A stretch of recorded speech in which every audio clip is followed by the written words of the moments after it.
Balingkinita ng katawan niya, mahabang buhok, maladyosa kung umasta. Siya si Francis, ang beking gumagaya sa kanyang idol na si Ann Curtis. Oha? Oha? Habulin niyo ako! Minsan nang naging taong ibon si Ann Curtis sa teleseryeng Diyosa. Magpapatalbog ba naman ang Diyosa ng Batangas? Hindi po ako si Mulawin.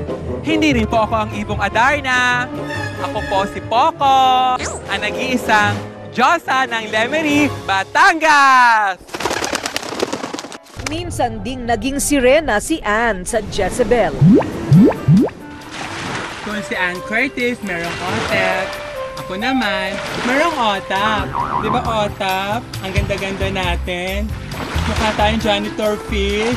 Laki-laki kasi ng labi natin.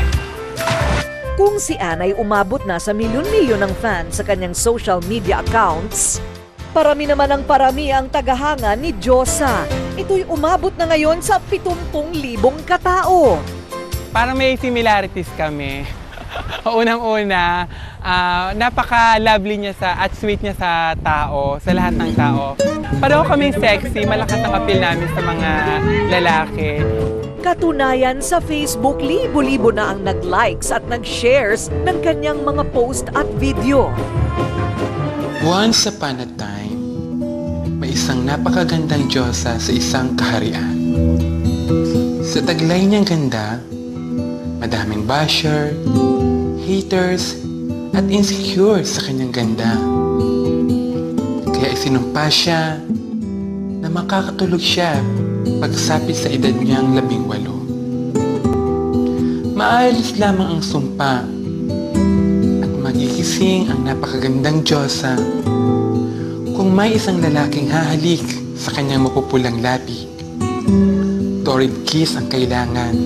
Lahat ng mga post ko ay puro joke, mga edit na picture, kahit simpleng picture ko lamang. Wala sa akin talaga na sa isip ko na sumikat or tawagin nilang Facebook sensation dahil ang pagpe-Facebook ko ay, ang purpose ko lamang ay makapagpasaya ng aking mga kapamilya. Sa tuwing lalabas pa lang siya sa pintuan ng bahay, hindi magkamayaw ang fan sa pagbati sa kanya. May nagpapapicture-picture pa. Lalabas po kami, ganun, tanong-tanong lagi, Diyos, sa pwedeng pa-picture, ganun. Marami po, puro tanong lagi sa akin. Yun na lang po naririnig ko lagi. Todo suporta naman sa kanya ang family dahil nagbibigay siya ng saya, lalo na sa mga taong punong-puno ng problema. Alam naman yan yung tama at mali.